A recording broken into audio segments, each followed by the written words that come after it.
Hello students, आज मैं आपके साथ एक और टॉपिक लेके आया हूँ जो है अरस्तू का दास्ता संबंधी विचार।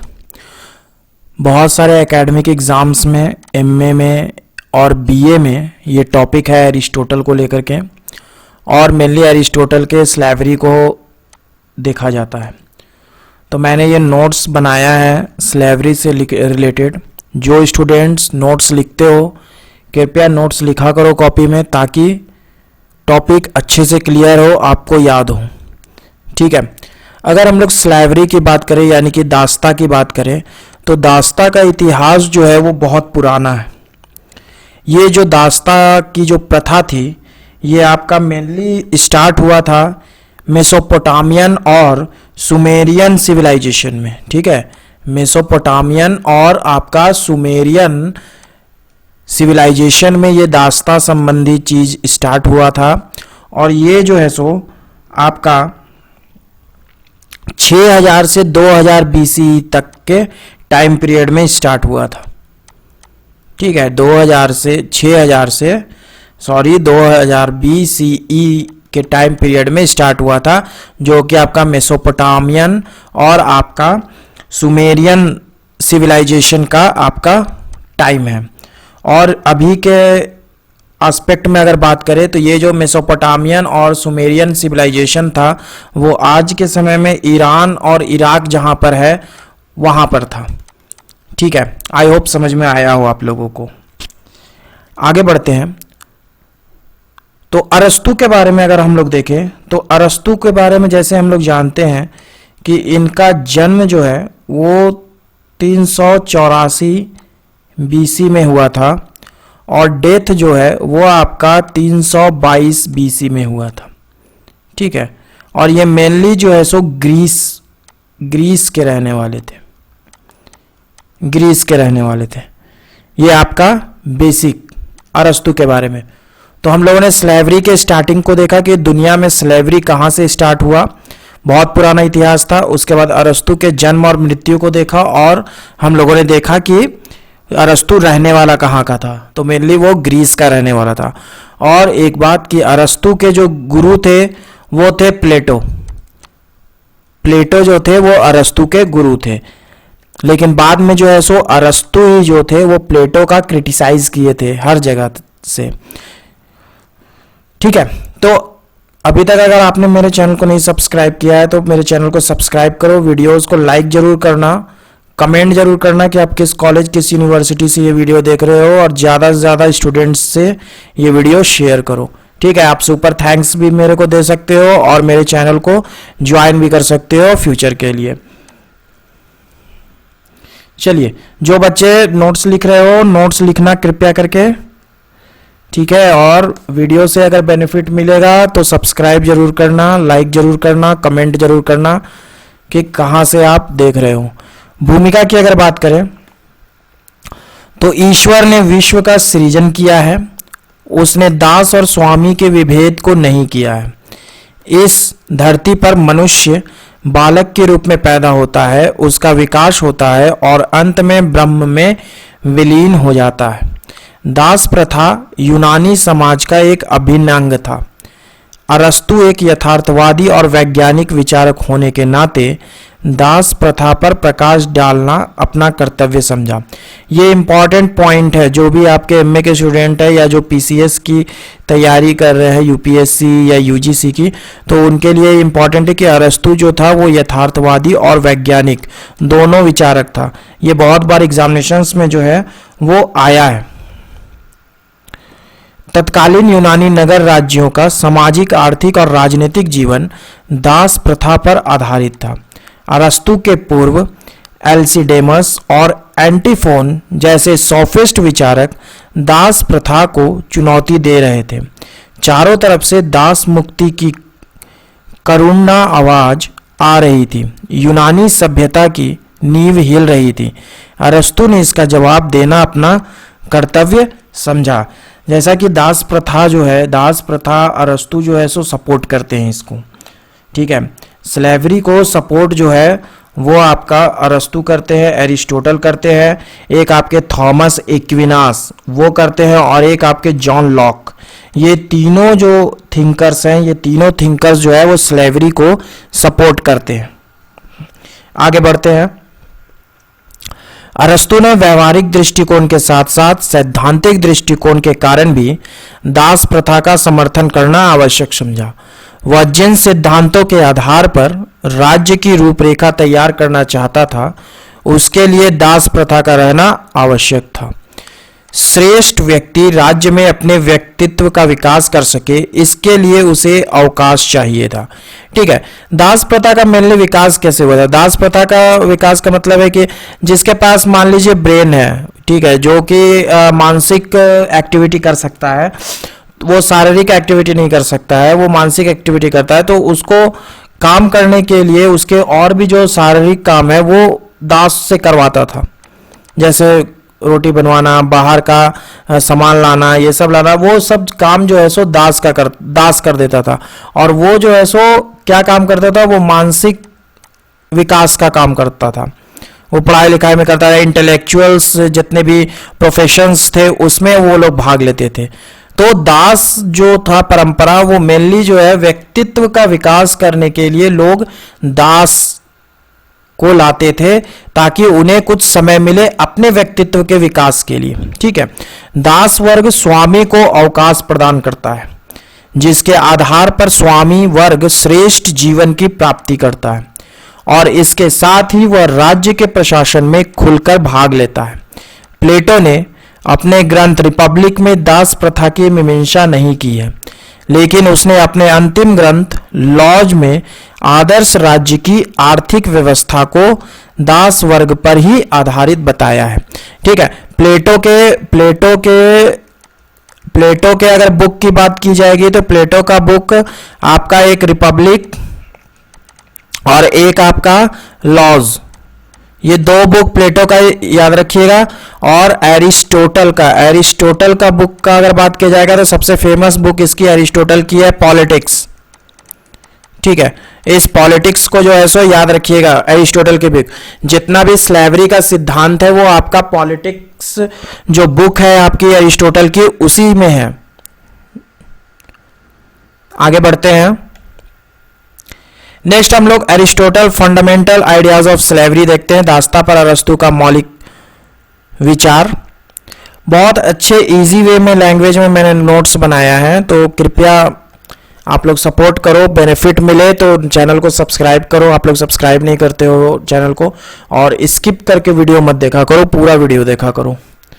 ठीक है, अरस्तु ने अपने ग्रंथ पॉलिटिक्स के प्रथम खंड में दास प्रथा का वर्णन किया। जैसा कि मैंने बताया, वह सर्वप्रथम राज्य की उत्पत्ति पर विचार करता है। उसका कथन है कि सर्वप्रथम परिवार का निर्माण हुआ, कई परिवारों के मिलने से गांव का निर्माण हुआ, और कई गांवों के मिलने से राज्य का निर्माण हुआ। अरस्तु के अनुसार परिवार में मुख्यतः 4 तत्व पाए जाते हैं। ठीक है, जैसे कि दुनिया की अगर शुरुआत की हम लोग बात करें, सिविलाइजेशंस की शुरुआत की बात करें, तो मान लीजिए ये एक परिवार है, ये एक परिवार है, ये एक परिवार है, ये एक परिवार है। इन चारों परिवार में यहाँ की आइडियोलॉजी कुछ अलग होगी, यहाँ की सोच अलग होगी, यहाँ की सोच अलग होगी, यहाँ की सोच अलग होगी, यहाँ की सोच अलग होगी। जब ये चारों परिवार जो है एक कॉमन प्लेटफॉर्म पर मिलेंगे, ये चारों परिवार एक कॉमन प्लेटफॉर्म पे मिलेंगे, तो ऑब्वियस सी बात है यहाँ पर कॉन्फ्लिक्ट होगा, क्योंकि चारों की विचारधारा जो है वो आपका अलग अलग है। तो सोशल लाइफ में यानी कि सामाजिक जीवन में यहाँ पर जो है सो चारों विचारधारा जब मिलेगा तो कॉन्फ्लिक्ट होगा ही होगा। तो जब कॉन्फ्लिक्ट होता है तब आपका राज्य बनता है। ठीक है, राज्य बनता है, क्योंकि स्टेट नहीं रहेगा तो इन कॉन्फ्लिक्ट को रिसॉल्व कौन करेगा, सॉल्व कौन करेगा। ठीक है, तो परिवार का निर्माण हुआ, परिवार से गांव का निर्माण हुआ, गांव से आपका राज्य का निर्माण हुआ। और अरस्तु के अनुसार जो है वो परिवार में मुख्यतः 4 तत्व जो है वो पाए जाते हैं। बात करें तो पहला है स्वामी दास का संबंध आपका, कि घर में जो है सो आप स्वामी हुए और आपके घर में जो काम कर रहे हैं वो आपके दास हुए। तो स्वामी दास का संबंध एक घर में मिलता है, पति पत्नी का संबंध मिलता है, माता पिता और बच्चों का संबंध मिलता है, और संपत्ति अर्थात धन अर्जन की कला। ये आपके चार जो है सो एक परिवार में मिलता है। ठीक है। अरस्तु ने संपत्ति को निर्जीव तथा दास को सजीव उपकरण माना है। उसका कहना है कि किसी भी परिवार को चलाने के लिए संपत्ति और दास आवश्यक ही नहीं बल्कि अत्यंजय है, मतलब एकदम जरूरी है। ठीक है। तो आपका संपत्ति जो है सो वो आपका निर्जीव दास है, और आपका जो दास है वो आपका सजीव है। ठीक है। काइंड्स ऑफ स्लेवरी, दासता के प्रकार के बारे में बात करते हैं। किस यूनिवर्सिटी से, किस कॉलेज से आप ये वीडियो देख रहे हो, कृपया कमेंट बॉक्स में लिखो। इतने मेहनत को अप्रिशिएट करो, सब्सक्राइब करो, लाइक करो, शेयर करो ज़्यादा से ज़्यादा। काइंड्स ऑफ स्लेवरी में अगर बात करेंगे तो एरिस्टोटल के अनुसार जो है सो दो तरीके के स्लेवरी का इन्होंने वर्णन किया है। एक आपका नेचुरल किया है और एक आपका लीगल स्लेवरी किया है। ठीक है। इनके अनुसार दो तरीके का स्लेवरी है, दो भागों में बांटा है इन्होंने। एक आपका नेचुरल स्लेवरी और एक आपका है लीगल स्लेवरी। अब हम लोग नेचुरल और लीगल स्लेवरी को डिटेल वे में देखेंगे। ठीक है। अरस्तु ने दासता को दो भागों में विभाजित किया है। पहला प्राकृतिक दासता, दूसरा कानूनी दासता। प्राकृतिक दासता, दास प्रथा प्राकृतिक है, स्लेवरी इज नेचुरल। जहां पर मैं पॉइंट्स और कोटेशंस इंग्लिश में लिखता हूं, स्टूडेंट्स आप लोग भी कोशिश कीजिएगा कि एग्जामिनेशन में इसको कोटेशंस और पॉइंट्स को जो है इंग्लिश में लिखें ताकि आपका एग्जामिनेशन में जो आंसर राइटिंग है वो ज़्यादा अच्छा हो। अरस्तु का कथन है कि दासता प्राकृतिक है। कुछ व्यक्ति जन्म से ही उत्कृष्ट और कुछ निकृष्ट होते हैं। प्रकृति में यह नियम सर्वत्र दृष्टिगोचर होता है कि उत्कृष्ट व्यक्ति निकृष्ट व्यक्ति पर शासन करता है। स्वामी दास का भेद प्रकृति जन्य है। स्वामी दास का केवल स्वामी है, उसके अधीन नहीं, जबकि दास स्वामी का केवल दास ही नहीं बल्कि उसके स्वत्वाधीन भी है। जैसा कि पॉलिटिक्स की पृष्ठ संख्या 32 में कहा गया है, the master is only the master of the slave, he does not belong to him, whereas the slave is not only the slave of his master but wholly belongs to him। ठीक है। इनका कहना है, अरस्तु का कहना है कि दास जो है ये आपका प्राकृतिक है, क्योंकि जीवन में या मनुष्य का जो जीवन है इसमें बहुत सारे लोग जो हैं वो उत्कृष्ट जीवन व्यतीत करते हैं और कुछ लोग जो है सो निकृष्ट जीवन व्यतीत करते हैं। इट मीन्स जो है सो कुछ लोग जो है सो हाई प्रोफाइल जिंदगी बसर करते हैं और कुछ जो है सो निचले तबके की जिंदगी बसर करते हैं। और ये हमेशा से देखा गया है कि जो बड़े लोग होते हैं, जो पावरफुल लोग होते हैं, वो अपने से नीचे वाले को हमेशा से दबा के रखते हैं। ठीक है। हमेशा से दबाने की कोशिश करते हैं, दबा के रखते हैं। ठीक है। तो इसलिए जो है सो आपका स्लेवरी जो है वो आपका प्राकृतिक अरस्तु ने बताया है। ठीक है। आई होप समझ में आ रहा हो आप लोगों को। सब्सक्राइब जरूर करना। ठीक है। परिभाषा की अगर हम लोग बात करें तो अरस्तु ने दास की परिभाषा देने की कोशिश की है। उसके अनुसार वह जो वास्तव में अपने स्वयं का ना होकर किसी अन्य का है वह स्वभावतः दास है। ठीक है। मतलब उसका जीवन जो है, दास लोगों का जीवन जो है वो उसका जीवन नहीं होकर के अपने स्वामी का सारा काम कर रहा हो, स्वामी के लिए अपना जीवन समर्पित किया हो, वो आपका दास है। दूसरे, जो कोई मनुष्य होकर भी संपत्ति की वस्तु है वह किसी अन्य व्यक्ति का है। ठीक है। जैसे कि पहले के ज़माने में अगर दुकान में शॉप्स में अगर बहुत ज़्यादा बकाया हो जाता था उस शॉप का, तो वो शॉप का जो मालिक होता था वो वहाँ पर जो लोग काम कर रहे होते थे, यानी कि जो उनके शॉप में जो दास काम कर रहे होते थे, या जो उस दुकान का जो मालिक का के घर में कोई अगर दास काम कर रहा होता था तो उसको जो है सो उसको दे दिया जाता था एक संपत्ति के रूप में कि नहीं, हम आपका लोन नहीं चुका पाए, हम आपको पैसा नहीं दे पाए, तो आप मेरे दास को जो है वो आप ले जाइए। ठीक है, तो ये जो है सो एक वस्तु के रूप में, एक प्रोडक्ट के रूप में जो है हम लोग जो है सो इसको यूज करते थे। ये मेनली जो है सो यूरोपियन कंट्रीज में बहुत ज्यादा ये फैला था। ठीक है, तीसरे, संपत्ति की वस्तु क्रिया के लिए चाहा गया उपकरण है तथा उसे उसके स्वामी से पृथक किया जा सकता है। ठीक है, जैसा कि मैंने बताया कि वो जो है सो जब पैसा नहीं दे पाते थे तो अपने दास को ही दे देते थे एज अ प्रॉपर्टी, कि आप जो है सो इसको रखिए, आप इससे जो काम कराना है वो आप कराइए। तो ये जो था एक उपकरण था। ठीक है, एक उपकरण था जो स्वामी जो है वो यूज करता था उसको। ठीक है, तो इसलिए जो है सो स्वामी से उनको, दास को जो है सो अलग किया जा सकता है। अगर जो बच्चे इंग्लिश में कोटेशंस लिखते हैं उनके लिए मैंने इंग्लिश में कोटेशंस कर दिया है, और जो बच्चे हिंदी में लिखते हैं वो हिंदी में लिखिएगा।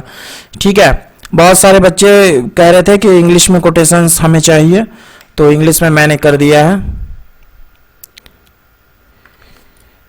जन्म से ही कुछ शासक तथा कुछ प्रजा होते हैं। By birth some are rulers and subjects. दासता प्राकृतिक है या नहीं? अरस्तु का कथन है कि शासन करने और शासित होने के दो तत्व न केवल आवश्यक है बल्कि लाभदायक भी है। इन दो तत्वों से ही स्वामी और दास का निर्धारण होता है। जन्म से ही कुछ व्यक्ति शासक और शेष शासित होते हैं। जैसा कि अरस्तु ने पॉलिटिक्स के पृष्ठ संख्या 32 में लिखा है, for that some should rule and others be ruled is a thing not only necessary but expedient from the hour of their birth. Some are marked out for subjection, others for rule.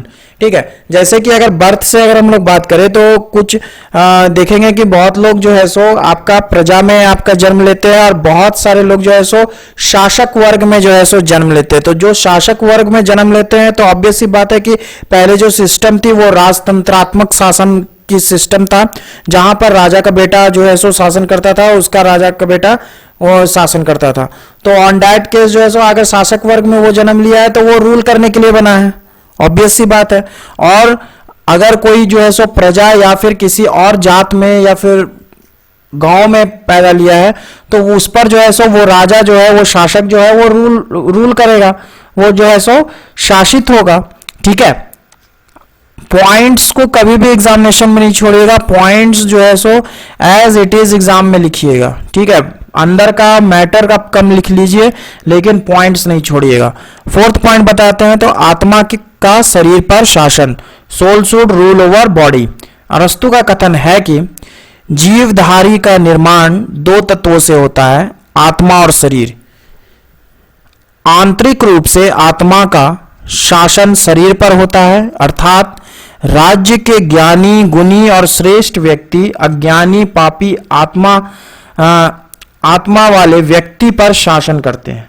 ठीक है, जैसा कि हमारी body में अगर body से आत्मा निकल जाएगी तो शरीर कुछ काम करेगा? कुछ भी नहीं काम करेगा, शरीर में कोई जान नहीं रहेगी अगर आत्मा निकल जाता है तो। उसी तरीके से एक स्टेट में जो ज्ञानी, जो इंटेलेक्चुअल्स होते हैं, जो आपके गुणी व्यक्ति होते हैं, जो श्रेष्ठ व्यक्ति होते हैं, वो आपका ज्ञानी, पापी और पापी आत्मा वाले व्यक्ति पर जो है सो शासन करते हैं। ठीक है,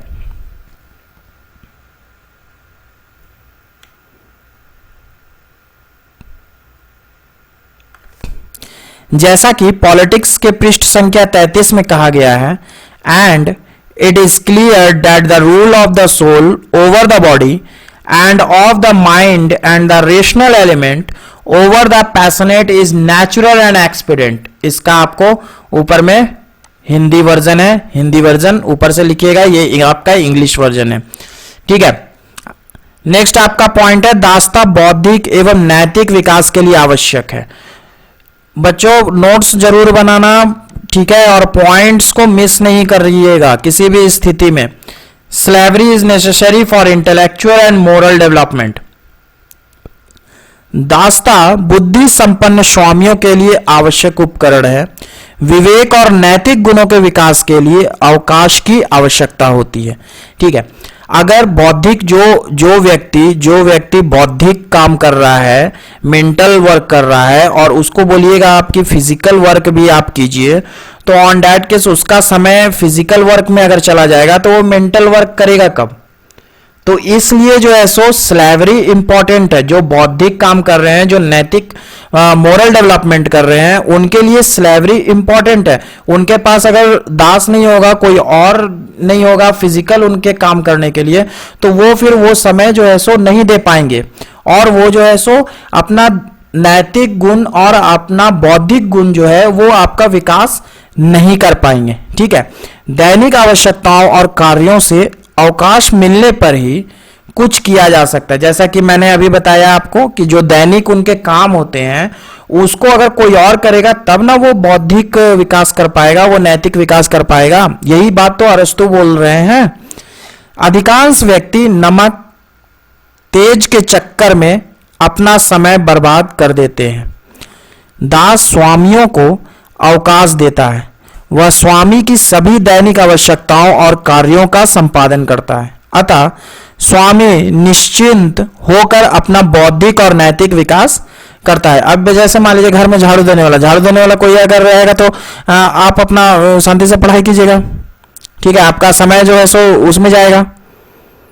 आई होप पॉइंट समझ में आ रहा हो। पॉइंट्स बहुत इजी लैंग्वेज में बना हुआ है, और अंदर की बातें आप 2-3 बार देख लो, 2-3 बार वीडियो सुन लो, ऑटोमेटिकली आपको याद हो जाएंगे। और पॉइंट्स अगर पूरा नोट्स नहीं लिख सकते हो कॉपी में, तो पॉइंट्स और कोटेशंस को जो है सो एज इट इज उतार लो, और उसको जो है सो दिमाग में बैठा लो, एग्जामिनेशंस में आराम से हो जाएगा। नेक्स्ट आपका है दासता दास के लिए हितकारी है। दासता केवल स्वामी के लिए ही नहीं बल्कि दास के लिए भी हितकारी है। निकृष्ट व्यक्तियों को श्रेष्ठ व्यक्तियों के अधीन रहना चाहिए। दास में नैतिक गुणों का अभाव रहता है। वस्तुतः दास स्वामी के सतत संपर्क में रहने के कारण स्वामी के सद्गुणों को ग्रहण कर लेता है, जिससे वह आगे चलकर स्वामी के वर्ग में आ जाता है और उसे दासता से मुक्त कर दिया जाता है। ठीक है, नेक्स्ट आपका पॉइंट है दास सेवा का उपकरण है, उत्पादन का नहीं। अरस्तु ने दास को सेवा का उपकरण माना है, उसे उत्पादन का उपकरण मानना गलत होगा। दास का मुख्य कर्तव्य परिवार के सदस्यों की सेवा करना है। दास का उपयोग औद्योगिक मजदूर की तरह धन की प्राप्ति के लिए नहीं किया जाता है। ठीक है, आपका जो भी दास होते हैं, दास का जो यूटिलाइजेशन होता है वो यूटिलाइजेशन होता है सिर्फ वर्क करने के लिए। उसको आप ऐसा नहीं कर सकते हो कि धन की उससे प्राप्ति करने के लिए आप उसको लगा दो। ठीक है, मतलब आप नौकरी करने ना जाओ, आपका दास जाए आपके बदले नौकरी करने, ऐसा नहीं हो सकता है। ठीक है, वो आपके घर में काम कर सकता है, आपकी सेवा कर सकता है, ये सब कर सकता है, लेकिन वो आपके बदले जो है वर्क नहीं कर सकता, वर्क फोर्स नहीं कर सकता है। ठीक है, तो दास कृषि का कार्य करता है, वह वस्तु का निर्माण भी करता है, लेकिन वह उत्पादन संबंधी कार्य पैसे के लिए नहीं किया जाता है बल्कि उसका उपयोग किया जाता है। अतः यह स्पष्ट है कि दास उत्पादन के लिए नहीं बल्कि सेवा के लिए है। जैसा कि पॉलिटिक्स के पृष्ठ 32 में कहा गया है, but life is action and not production and therefore the slave is the minister of action. ठीक है, 2-3 बार वीडियोस देखना तुम लोग सब, और सब्सक्राइब करो, सपोर्ट करो चैनल को। आप लोग सब्सक्राइब नहीं करते हो। उपरोक्त तथ्यों से यह स्पष्ट है कि प्राकृतिक रूप से कुछ व्यक्ति स्वतंत्र और कुछ दास होते हैं। जो दास हैं उनके लिए दासता उचित और हितकारी है। जैसा कि अरस्तु ने पॉलिटिक्स के पृष्ठ 34 में कहा है, it is clear then that some men are by nature free and other slaves, and that for these latter slavery is both expedient and right। ठीक है, नेक्स्ट अगर हम लोग बात करें तो कानूनी दासता की अगर बात करते हैं, लीगल स्लेवरी की, तो लीगल स्लेवरी में कौन कौन से आ जाएंगे? वैसे दास जो कि दुश्मनों के द्वारा जो है सो पराजित, जैसे कि हम जो है सो किसी से लड़ रहे हैं, उसको पराजित कर दिए, तो उसके बदले उसके जितने भी दास थे हम उनको अपने अधीन कर लिए। ठीक है, वैसे को जो है सो लीगल स्लेवरी बोलते हैं, कानूनी दासता। इसमें अगर फर्स्ट पॉइंट की बात करें तो युद्ध में पराजित व्यक्ति विजेता के दास बन जाते हैं। प्राकृतिक दासता पर विचार कर लेने के बाद अरस्तु एक दूसरी प्रकार की दासता पर विचार करता है और वह है कानूनी दासता। युद्ध में पराजित व्यक्ति दासता की जंजीरों से जकड़ दिए जाते हैं, अर्थात पराजित व्यक्ति विजेता के दास बन जाते हैं। यह दासता युद्ध संबंधी नियम पर आधारित है, जैसा कि अरस्तु ने पॉलिटिक्स के पृष्ठ 35 में लिखा है, the laws of which I speak is a sort of convention according to which whatever is taken in war is suppose to belong to the victors. ठीक है, मतलब कि अगर हम किसी से युद्ध लड़ रहे हैं और उससे हार गए तो हमारे जो है सो सारे दास जो हैं, जितने भी सिपाही होते थे, ये सब होते थे, सब वो अपने अधीन कर लेता था।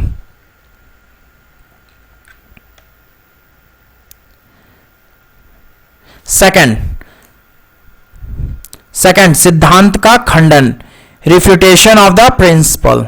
अनेक कानून वेत्ताओं ने इस कानूनी दासता का खंडन किया है। वे इसे अनुचित घोषित करते हैं। इस संबंध में उनका कहना है कि यह असंगत और प्रकृति के विरुद्ध दिख पड़ता है। यदि कोई एक व्यक्ति शक्तिशाली हो तो उसके अधीन सभी दुर्बल व्यक्ति दास बन जाएंगे। कोई भी अधिक शक्तिशाली, बर्बर और क्रूर प्रकृति का व्यक्ति शांति प्रिय व्यक्ति को दास बना सकता है। अतः यह कानूनी दासता मान्य नहीं है। ठीक है, हम लोग भी देखते हैं कि समाज में जो बाहुबली व्यक्ति होता है, जो पावरफुल व्यक्ति होता है, वो जो है सो अपने से निचले जितने भी लोग हैं उनको दबाने की कोशिश करता है, वो दबा के रखता है, और उनके निचले व्यक्ति जो है सो कुछ भी नहीं उनको बोलते हैं, हाँ हाँ ठीक है ठीक है ठीक है, जो वो बोलते हैं हाँ ठीक है, क्योंकि वो क्रूर है, वो बर्बर है, वो शक्तिशाली है। ठीक है, और शक्ति जब किसी के अंदर आती है तो वो घमंड आ जाता है, वो घमंडी हो जाता है। जब शक्ति किसी को मिल जाती है, जब कोई पावरफुल हो जाता है, चाहे वो पोस्ट से हो चाहे वो पैसे से हो, तो वो जो है सो घमंडी हो जाता है, और उसके बाद जो वो अपने निचले जितने भी स्तर के लोग होते हैं उनको वो अधीन करके रखता है, उनसे वो सही तरीके से पेश नहीं आता है। ये पूरे सामाजिक सोशल लाइफ है, ये सोशल लाइफ, ये सामाजिक व्यवस्था का एक रूप है जो कि डे टू डे लाइफ में जो है सो हर लोग जो है सो एक्सपीरियंस करते होंगे। ठीक है, नेक्स्ट हम लोग बात करें सी, तो सिद्धांत की स्वीकृति, एक्सेप्टेंस ऑफ द प्रिंसिपल। इसके विपरीत एक विचारधारा उन कानूनवेत्ताओं की है जो कानूनी दासता को उचित मानते हैं। उनका कथन है कि विजेताओं में विजित की अपेक्षा अधिक शक्ति होना ही इस बात का प्रमाण है कि जिनमें शक्ति की अधिकता है वे किसी न किसी माने में श्रेष्ठ अवश्य हैं। अतएव इस श्रेष्ठता के आधार पर युद्ध में पराजित लोगों में विजेताओं का स्वामित्व सर्वथा उचित और वंचनीय है। ठीक है, नेक्स्ट आपका पॉइंट है, केवल पराजित बर्बर जाति ही कानूनी दास हो सकती हैं, यूनानी नहीं।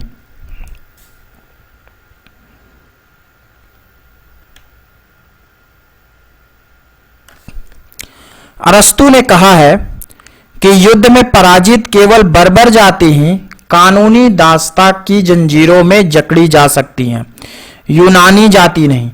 ठीक है, यूनानी कास्ट जो था, यूनानी जाति जो थी वो यूरोप की सबसे श्रेष्ठ जाति मानी जाती थी।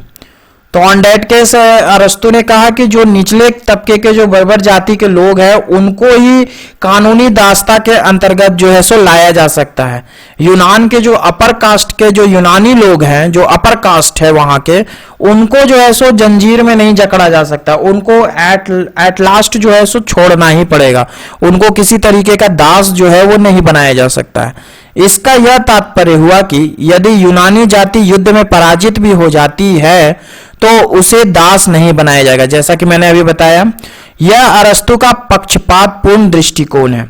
ठीक है, ये जो है सो पक्षपातपूर्ण दृष्टिकोण है अरस्तु का, लेकिन इसी तरीके की व्यवस्था जो है, इसी तरीके का सिद्धांत जो है वो यूरोपियंस के दिमाग में दिया गया था कि जो निचले जाति के लोग होंगे, जो बर्बर जाति के लोग होंगे, उनको उनके आप युद्ध में हरा देना, आप उनको क्या कहते हैं दास बना सकते हो, लेकिन यूनानी जाति के लोगों को नहीं बना सकते हो, क्योंकि वो जो है सो अपर क्लास हैं, उनको आप दास कैसे बना सकते हो। अपर क्लास के लोग जो है सो हमेशा से कभी भी जो है सो निचला काम नहीं करना चाहते थे, हमेशा से जो है सो किसी का दास बन के नहीं रहना चाहते थे। अब लोअर वर्क जो है वो अपर कास्ट के लोग करना पसंद नहीं करते थे, ठीक है, पहले के जमाने में। नेक्स्ट बात करें तो स्वामी दास का संबंध, relationship between master and slave. अरस्तु ने स्वामी दास के संबंध पर भी प्रकाश डाला है। उसका कथन है कि स्वामी का काम आदेश देना है और दास उस आदेश का पालन करे। यदि उसका उल्लंघन किया जाता है तो इससे दोनों का अहित होता है। वस्तुतः स्वामी और दास के बीच मित्र का संबंध होना चाहिए, चूंकि दोनों सामान्य हित के आधार पर एक दूसरे से संबंधित रहते हैं। जैसा कि पॉलिटिक्स के पृष्ठ संख्या 36 और 37 में लिखा गया है, where the relation between them is natural, they are friends and have a common interest, but where it rests merely on law and force, the reverse is true. ठीक है,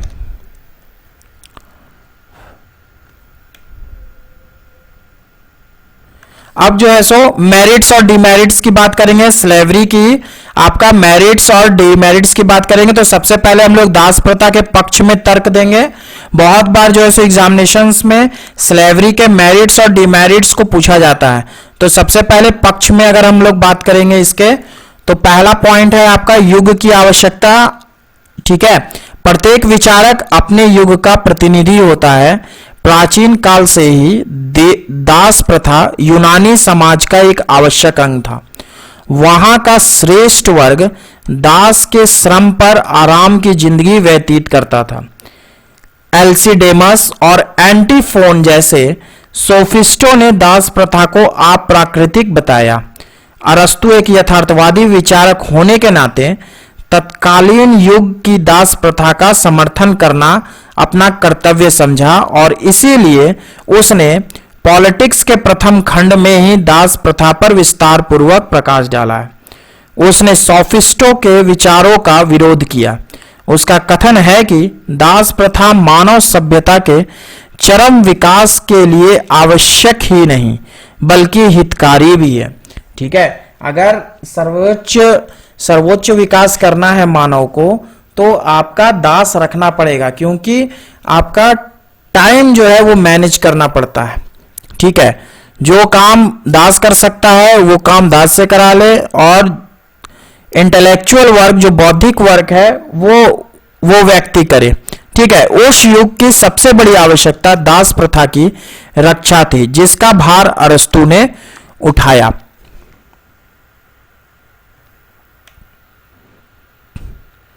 सेकंड बात करें तो सामाजिक गठन, सोशल स्ट्रक्चर। दास प्रथा यूनानी समाज का एक आवश्यक अंग था और इसे हटा देने पर तत्कालीन यूनानी समाज का गठन छिन्न भिन्न हो जाता। अरस्तु ने इसका समर्थन कर सामाजिक संगठन को सुरक्षित रखा है। थर्ड अगर बात करें तो राष्ट्रीय अर्थव्यवस्था, नेशनल इकोनॉमी। तत्कालीन यूनान की राष्ट्रीय अर्थव्यवस्था दास के श्रम पर आधारित था। कृषि का भार दास पर था। दास ही चीजों का उत्पादन किया करता था। उस समय कृषि ही राष्ट्रीय आय का प्रमुख स्रोत था। अतः अरस्तु ने दास प्रथा का समर्थन कर राष्ट्रीय अर्थव्यवस्था को सुरक्षित रखा है।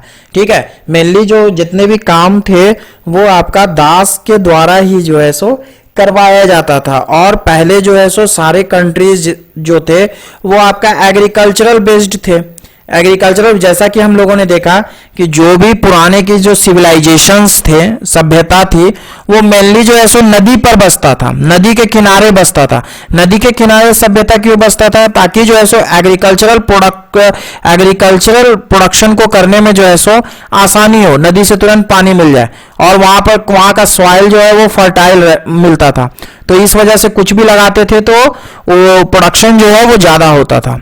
ठीक है, तो इसलिए जो है सो दास इंपॉर्टेंट थे, क्योंकि उनको जो है सो एग्रीकल्चरल वर्क में भी लगा दिया जाता था। फोर्थ बात करें तो राजनीतिक स्थिरता, पॉलिटिकल स्टेबिलिटी।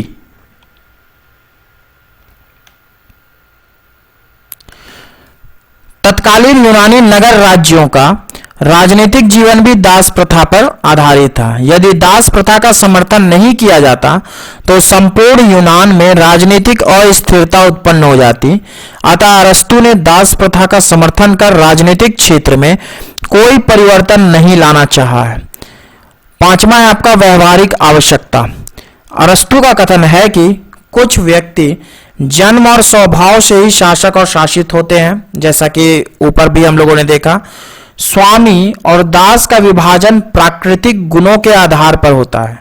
ठीक है, अगर किसी व्यक्ति का अगर कैपेबिलिटी नहीं है उतना, तो ऑब्वियस सी बात है कि वो दास का काम करेगा, और कुछ व्यक्तियों का कैपेबिलिटी बहुत अच्छा है, वो इंटेलेक्चुअल वर्क करेंगे। ठीक है, कुछ व्यक्ति में श्रम की मात्रा अधिक होती है, वे शारीरिक श्रम पर अपना जीवन निर्वाह करना अधिक पसंद करते हैं।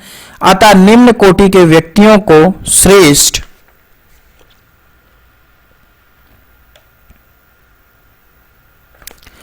व्यक्तियों के अधीन रहना ठीक होता है, क्योंकि दास निरंतर साथ रहने से स्वामी के गुणों को ग्रहण कर अपने जीवन को बदल लेता है।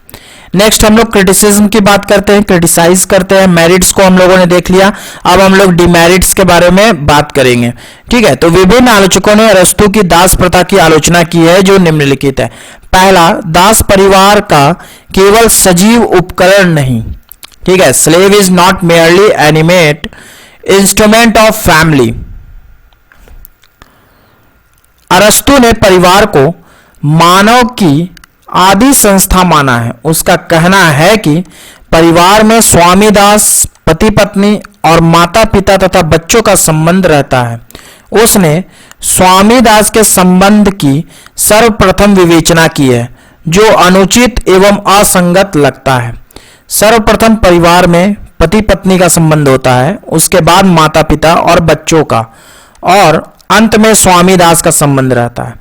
उसने परिवार के दो उपकरण माने हैं, दास को सजीव उपकरण एवं संपत्ति को निर्जीव उपकरण। वस्तुतः दास सजीव और विवेकी होता है तथा संपत्ति निर्जीव और चेतना शून्य। अतः दास को सजीव उपकरण मान लेना गलत होगा। ठीक है, सेकंड अगर बात करें तो प्राकृतिक दास तथा स्वामी के निर्धारण का क्या आधार होना चाहिए। What should be the criteria for the determination of natural slave and master? अरस्तु का कथन है कि दासता प्राकृतिक है। कुछ व्यक्ति जन्म से ही दास और कुछ स्वतंत्र होते हैं। वस्तुतः प्राकृतिक दास और प्राकृतिक स्वामी के विभेद का क्या सिद्धांत होगा, इसका निर्णय कैसे किया जाए, इस पर अरस्तु मौन है। मतलब इस पर जो है सो अरस्तु कुछ भी नहीं बोलते हैं। तो इस पर जो है सो आलोचक जो है सो इनको क्रिटिसाइज कर रहे हैं। इनकी जो थ्योरी थी, इनके जो सिद्धांत थे, उनको जो है सो डिफरेंट थिंकर्स के द्वारा जो है वो क्रिटिसाइज किया जा रहा है कि इस पर जो है सो आप तो मौन है, आप इस पर बताए ही नहीं है कि दास किसको बोले और स्वामी किसको बोले, कैसे विभेद करें, कैसे इसको हम लोग डिटर्मिनेट करें। ठीक है, नेक्स्ट हम लोग थर्ड में बात करें तो दास पालतू जानवर नहीं, slave is not a time animal. मनुष्य और जानवर दोनों की स्थिति समान नहीं है। पालतू जानवर जंगली जानवर से हर दृष्टिकोण से अच्छा होता है, उसका स्वभाव अच्छा होता है। अरस्तु ने दास को पालतू जानवर माना है। यह तुलना आलोचना का विषय है।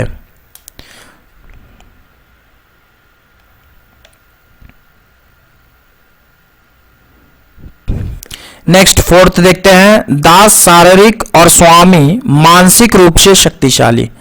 अरस्तु का कथन है कि प्रकृति ने ही दास को अधिक शारीरिक शक्ति और स्वामी को अधिक मानसिक शक्ति प्रदान कर दोनों को पृथक कर दिया है। लेकिन यह कोई आवश्यक नहीं है कि दास शारीरिक दृष्टिकोण से सदा शक्तिशाली और मानसिक दृष्टि से छिन्न रहे। उसी प्रकार यह भी आवश्यक नहीं है कि स्वामी सदा मानसिक दृष्टि से श्रेष्ठ और शारीरिक दृष्टिकोण से दुर्बल रहे। इस प्रकार यह विभेद उचित नहीं है। ठीक है, मान लीजिए आपका एक जनरेशन में जो है, एक जनरेशन में आपका मानसिक रूप से वो कैपेबल है, मानसिक रूप से कैपेबल है, तो वो जो है सो इंटेलेक्चुअल वर्क कर रहा है, वो स्वामी का काम कर रहा है। लेकिन उसका अगला जो जनरेशन है, वो अगला जनरेशन मानसिक रूप से जो है वो उतना कैपेबल नहीं है, वो शारीरिक रूप से कैपेबल है। तो ऑन दैट केस वो जो है सो दास का काम कर सकता है, वो स्वामी का काम नहीं कर सकता है। ठीक है, स्वामी का काम नहीं करके दास का काम करेगा। जब फिजिकल कैपेबिलिटी उसकी ज्यादा होगी मेंटल कैपेबिलिटी से, तो वो जो है सो दास का काम करेगा। और जब जो है सो आपका फिजिकल कैपेबिलिटी ना हो करके मेंटल कैपेबिलिटी अगर उस इंसान की होगी, तो वो जो है सो स्वामी का काम करेगा, रूल का काम करेगा। ठीक है, तो ये जो डिवीजन अरस्तु ने किया, इस डिवीजन को जो है वो बहुत सारे थिंकर जो है वो क्रिटिसाइज किए कि ऐसा नहीं हो सकता है कि वो उसके फादर जो है सो मेंटली बहुत स्ट्रांग होंगे, तो वो जो है सो स्वामी का काम करेगा। लेकिन हो सकता है उनका बेटा जो है वो मेंटली उतना स्ट्रांग ना हो, वो फिजिकली स्ट्रांग हो, तो on that case physically strong रहेगा तो वो दास का काम करेगा, ना कि आपका स्वामी का काम करेगा। ठीक है, ये तो मेंटल और फिजिकल एबिलिटी पर निर्भर करता है, कैपेबिलिटी पर निर्भर करता है। ठीक है, नेक्स्ट हम लोग पांचवा बात करें तो दासता बौद्धिक और नैतिक विकास के लिए आवश्यक नहीं।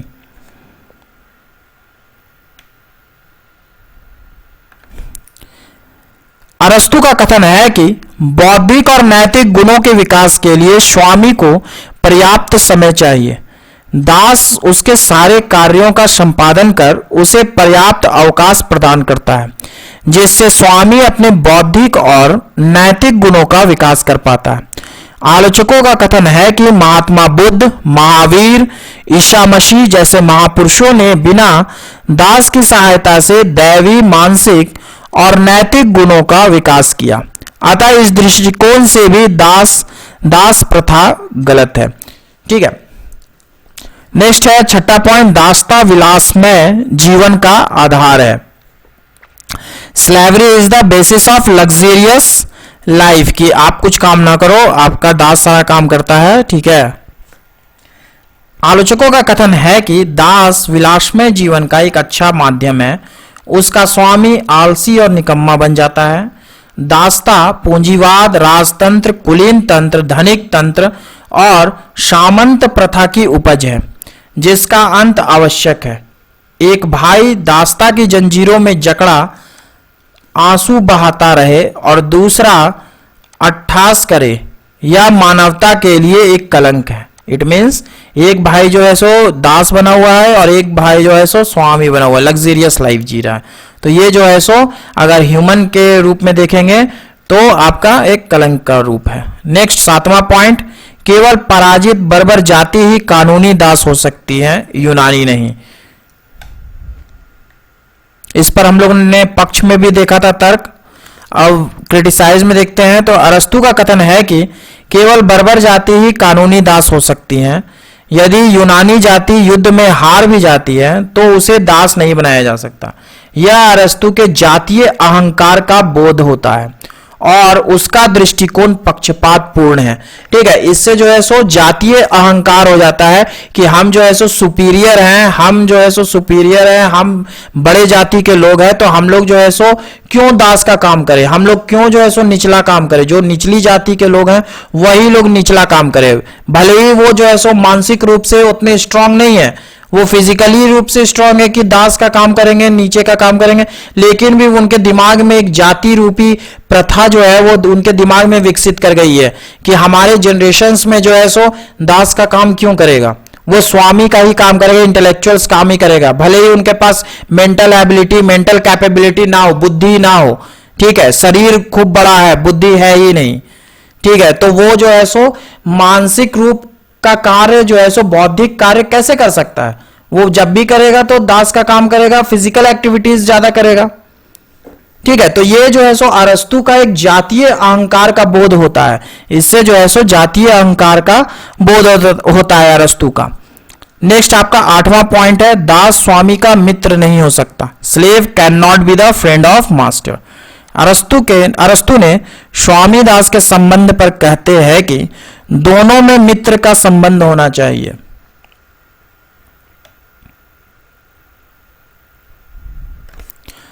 परंतु आलोचकों का कथन है कि स्वामी और दास दोनों दो धरातल पर रहते हैं, अतः दोनों में मित्र का संबंध कदापि नहीं हो सकता।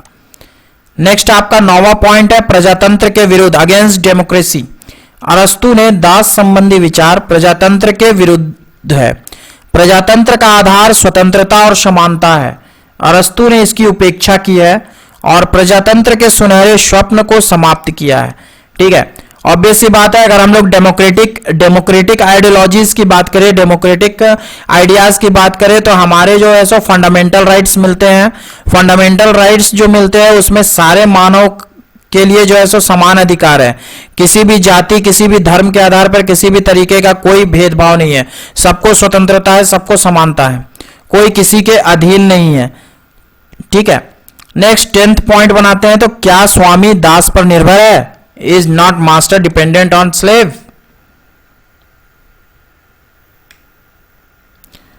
वीडियोस को लाइक जरूर करना, और किस कॉलेज से, किस यूनिवर्सिटी से ये वीडियो को आप देख रहे हो, कहां से देख रहे हो, इसको कमेंट बॉक्स में जरूर लिखिएगा। अरस्तु ने दास को स्वामी पर पूर्णतः निर्भर बतलाया है। यह उसका पक्षपातपूर्ण दृष्टिकोण है। यदि दास स्वामी के दैनिक कार्यों को ना करे तो क्या स्वामी अपना पूर्ण रूप से बौद्धिक और आत्मिक विकास कर सकता है? कदापि नहीं। अतः स्वामी भी दास पर आश्रित है। ठीक है, अगर स्वामी का काम दास ना करे तो स्वामी जो है सो फिर दास का काम, घर का काम करेगा, तो उसका टाइम जो है सो उधर चला जाएगा। उधर जब चला जाएगा तो वो जो है सो बौद्धिक विकास कर ही नहीं पाएगा। तो एक तरीके से हम लोग ये भी कह सकते हैं कि आपका जो है सो स्वामी जो है वो दास पर आश्रित है, निर्भर करता है कि अगर वो आ गया, मान लीजिए घर में जिस दिन जो है सो ये नहीं आते, मेड नहीं आते, जिनके घर में मेड होगा उनको स्थिति पता होगी कि अगर एक दिन आपके घर में मेड नहीं आता है तो सारा काम जो है सो आपको करना पड़ता है, सारा काम छोड़ करके। उसी तरीके का चीज जो है सो यहां पर बताया गया है। नेक्स्ट 11 पॉइंट देखते हैं। तो दास मुक्ति। अरस्तु ने अपने जीवन के अंतिम क्षणों में अपने वसीयतनामे में दासों को मुक्त करने का आदेश दिया था। इससे भी यह स्पष्ट हो जाता है कि अरस्तु अपनी जवानी में भले ही दास प्रथा का समर्थक था, लेकिन अंतिम क्षणों में उसे यह अनुभव हुआ कि दास प्रथा एक घृणित प्रथा है जिसका अंत होना चाहिए। उसकी पत्नी एक दास परिवार की लड़की थी।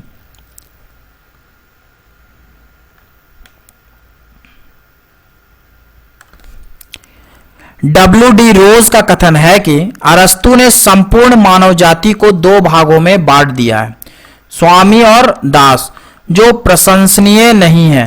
प्रोफेसर बार्कर का भी कहना है कि यदि दास को किसी दृष्टि से मनुष्य समझा जाता है तो उसे सभी दृष्टियों से मानव मानना चाहिए, और यदि उसे मनुष्य मान लिया जाए तो उसे पूर्ण रूप से विवेक शून्य दास मानने की धारणा खंडित हो जाती है, जिसके आधार पर अरस्तु ने उसे दास बनाए रखना न्यायोचित घोषित किया है। ठीक है, मेनली आपका दास बनाने के लिए क्या था? दास बनाने के मतलब कि उस व्यक्ति के पास जो है सो विवेक नहीं है। ठीक है, उसकी बौद्धिक कैपेबिलिटी नहीं है, उसका मानसिक विकास नहीं हुआ, वो मानसिक रूप से जो है वो उतना स्ट्रांग नहीं है, वैसे व्यक्ति को ही जो है सो दास बनाया जाता था। अरस्तु का मेनली जो है सो यही मोटिव था। जो इंग्लिश में लिखते हैं कोटेशन वो इंग्लिश में लिखिएगा, इंग्लिश में आपका कोटेशन यहां पर मैंने कर दिया है। नेक्स्ट है आपका प्रोफेसर मेलवेन का कथन है कि जीवन के तथ्यों के आधार पर या अरस्तु के स्वयं के तय किए गए नियमों के आधार पर निर्णय किया जाए तो इस सिद्धांत की निश्चयता पूर्ण रूप से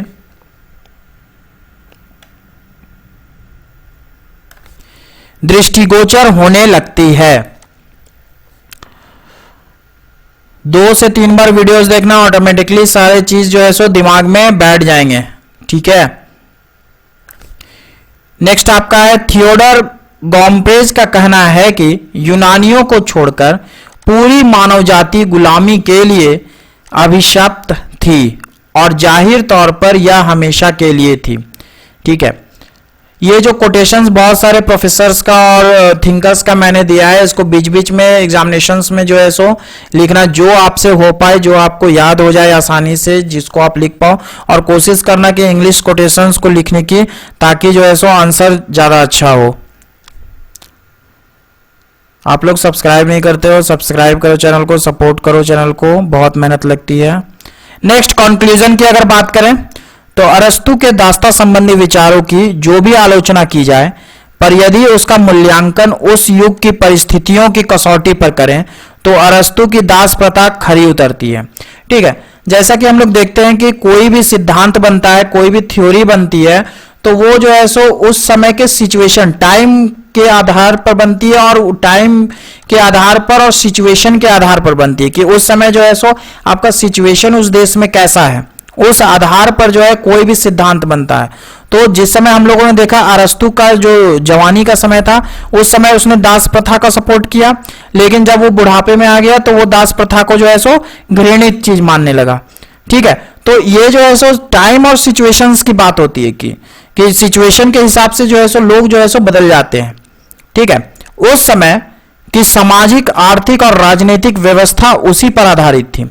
अरस्तु एक व्यवहारवादी विचारक होने के नाते उसका दास्ता संबंधी विचार अधिक उपयुक्त और व्यवहारिक था। उसने दासों के साथ मानवीय व्यवहार करने का आदेश दिया है, जो अधिक प्रशंसनीय है, लेकिन इसमें उसका जातीय अहंकार और संकीर्ण दृष्टिकोण भी परिलक्षित होता है। यदि हम वर्तमान संदर्भ में दास प्रथा का मूल्यांकन करें तो वह निस्सर मालूम होता है। आज यूनाइटेड नेशन के चार्टर में मानवीय अधिकारों का समावेश किया गया है। ठीक है, ह्यूमन राइट्स आपका यूनाइटेड नेशन के द्वारा जो है सो बनाया गया है कि सभी मानवों का जो है सो आपका अधिकार होगा, जिसके आधार पर प्रत्येक व्यक्ति स्वतंत्र और समान है। ऐसी स्थिति में इस वर्तमान युग के लिए अरस्तु की दास प्रथा निस्सर और महत्वहीन दिख पड़ती है। ठीक है, आई होप आप लोगों को समझ में आया हो। ठीक है, अगर हम लोग इंडिया की बात करें, इंडिया में अगर हम लोग स्लेवरी की बात करेंगे तो इंडिया में स्लेवरी मेनली जो है सो आपका 11th सेंचुरी के बाद आपका स्लेवरी आया है इंडिया में, जब आपका यहां पर मुस्लिम डोमिनेशन हुआ, मुस्लिम शासकों का डोमिनेशन हुआ, तब आपका भारत में स्लेवरी आया, जो कि आपका 11th सेंचुरी के बाद आया। और अगर एबोलिशन ऑफ स्लेवरी की बात करेंगे कि स्लेवरी को भारत से कैसे हटाया गया, तो आपका charter act of 1833, charter act of 1833 जो था वो आपका abolition of slavery throughout the British Indian empire. ठीक है, जो भी हमारा ब्रिटिश इंडियन एम्पायर था उसमें आपका एबोलिशन ऑफ स्लेवरी, ये आपका चार्टर एक्ट 1833 के द्वारा किया गया। ठीक है, उसके बाद हमारे देश में आपका इंडियन स्लेवरी एक्ट भी बनाया गया, इंडियन स्लेवरी एक्ट बनाया गया, ये आपका बनाया गया 1843 में। ठीक है, आपका ब्रिटिश इंडियन एम्पायर से, throughout British Indian empire से स्लेवरी को हटाने के लिए आपका 1833, उसके 10 साल के बाद जो है सो आपका इंडियन स्लेवरी एक्ट आपका 1843 में बनाया गया, जिसमें कि आपका डिक्लेयर कर दिया गया कि जो स्लेवरी है वो इलीगल है पूरे इंडिया में, स्लेवरी जो है वो इलीगल है पूरे इंडिया में। ये आपका इंडियन स्लेवरी एक्ट 1843 के द्वारा जो है सो किया गया। जब 1843 में जब ये एक्ट बना तो उस समय गवर्नर जनरल जो इंडिया में थे उनका नाम था लॉर्ड एलन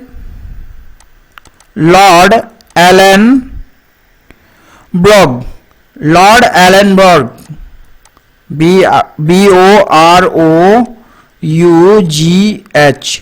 ठीक है, ये जो थे। ठीक है, तो एबोलिशन ऑफ स्लेवरी अगर इंडिया की बात करेंगे तो गवर्नर जनरल लॉर्ड एलनबर्ग का ही नाम जो है सो आपका रहेगा। आई होप पूरा डिटेल आपको समझ में आया हो स्लेवरी के बारे में, अरस्तु के बारे में, तो कमेंट जरूर करना, सब्सक्राइब जरूर करना, लाइक जरूर करना। मैं राजदेव गुप्ता आते रहूँगा। अगर आप लोग मेरे चैनल को और सपोर्ट करना चाहते हो तो जो स्टूडेंट फाइनेंशियली जो है सो इंडिपेंडेंट है या फाइनेंशियली तत्पर है तो वो मुझे फ़ोन पे और गूगल पे के द्वारा भी जो है सो इस चैनल को सपोर्ट कर सकते हो। ठीक है, thank you for watching my videos, thank you very much.